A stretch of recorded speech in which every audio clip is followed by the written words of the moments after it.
இந்த மக்களை நம்பி இவனுக்காக இளமையவே தியாகம் பண்ணிட்டோம். சொத்தை இழந்தோம், சுகத்தை இழந்தோம். நாளைக்கு அதை சம்பாதிக்கிறதுக்கு 1/2 மணி நேரம். ஆனா இளமையவே தியாகம் பண்ணிட்டோம். 125 ஜெயில், 1 2 இல்ல, எவ்வளவு? நாளைக்கு போறது 126வது ஜெயில். யாருக்கு?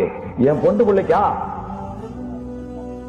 என்ன சகோதரன், இன்னும் நீ தெளிவு வரவில்லை என்றால் என் காலத்தில் எந்திரிக்காது இந்த சமுதாயம், எந்த காலத்திலும் எந்திரிக்காது. இது தெளிவான உண்மை. வரலாறு உங்களுக்கு நிச்சயம் படித்து காட்டும், தெரிந்து கொள்ளும். ஆதங்கத்தோடு சொல்லவில்லை, ஆத்திரத்தோடு சொல்லவில்லை, அனுபவபூர்வமாக ஆழ சிந்தித்துத்தான் சொல்லுகிறேன். என்னுடைய ஒவ்வொரு வசனங்களும் வார்த்தைகளும் பல சட்ட அம்புகளுக்கு நடுவிலே வெளியே சீறி வருகின்ற அம்புகள். இவ்வளவு சிக்கல்ல எனக்கு உங்கள்ட்ட பஜனையா பேசிட்டு போக கூடாது. அல்லாம சொல்லியாலும் அல்லாவின் நல்லடியார்களையும் பேச தெரியாது. பேச முடியும். என்னால அழகா பேசிட்டு பள்ளியாசில உனக்கு ஒரு பாத்தியா ஓதிட்டு, உங்க ஒத்தாவுக்கும் பாத்தியா ஓதிட்டு, உங்க நன்னாவுக்கும் பாத்தியா ஓதிட்டு குருமாவை குடிச்சிட்டு போக தெரியும். எனக்கு இந்த கூழ் குடிக்கணும் கூட.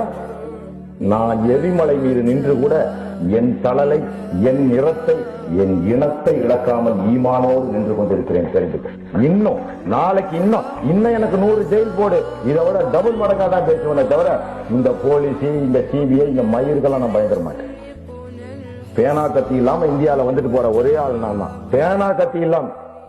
அதை விட பியூட்டி என் வீட்டு பக்கத்துல ஒரு முஸ்லீம் கிடையாது. 12,000 பேரும் பார்ப்பான். என்னங்க பேராசியார், வச்சா வச்சுட்டு போடா குண்டு. இப்படி முஸ்லீம் தெருவில் கூடியிருந்தேன்னு வச்சுக்கோ, வச்சான்னா நிறைய பேர் நீங்க சாதிங்க. பாப்பான் தெருவில் கூடியிருக்கேன். அதனாலதான் RS ஆபீஸ் வரைக்கும் என் வீட்டுல அவன் வைக்கலாம். இல்லாத வச்சிருப்பான். பேப்பர்காரன்லாம் அதை எதிர்பார்த்தான். பெருசா போட்டானுங்க தலைமறைவுங்கிறேன். என் பேப்பரை போலீஸ் கமிஷனர் தான் வாங்கியே பாக்குறேன் நான் தலைமறைவுங்கிறத. அன்னைக்கு ஏதோ ADC IS அவங்க ஒய்ஃப் இறந்து போயிட்டாங்க. நல்ல ஒரு இன்டெலிஜென்ஸ் செக்ஷன் இருதயதாஸ் அவங்க ஒய்ஃப் இறந்துட்டாங்க. அதுக்கு போறேன்.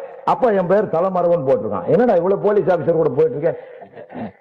என்னடா பொய்யவே பேசுறீங்க பேப்பர்ல. என்னால ஒரு மத கலவரம் எங்கேயாச்சும் சொல்லு, இந்த அரசாங்கமே சொல்லு, 10 லட்ச ரூபாய் தரேன் அனௌன்ஸ் பண்ணிட்டேன். இவனுங்க அதைத்தான் நம்பினாங்க. எங்காலு என்ன பண்ணி சொல்லிடுது, அரசியல்லையே அனாத ஜாதி. எவன் வேணாலும் உன்னை தத்து எடுத்துக்கிறான், எவன் வேணாலும் எப்ப வேணாலும் எடுத்துக்கிறான். பாஸ், நான் சொன்னேன் டாக்டர்கிட்ட சம்மது கூட சேரும் போதே, டாக்டர் போஸ்டர் ஒட்டி ஈரக்கை காயமான ஓடி போயிருவாங்க. ஏத்தா இப்ப ஜெயலலிதாவுக்கு ஒரு டெலிபோன் பண்ணி நான் உன் கூட வந்துடுறேன் சம்மதம் அனுப்பிச்சிருந்தா யாரை தேர்ந்தெடுப்பான்? என் மாதிரி ஜனசஞ்சாரம் உள்ளவனை தான் தேர்ந்தெடுப்பா. ஏன்னா அவன் பொழைக்க தெரிஞ்சவன், சிறுபுள்ளையிலே ட்ரெயின்டு. எனக்கு ஒன்ன வித்துட்டு போக தெரியாது.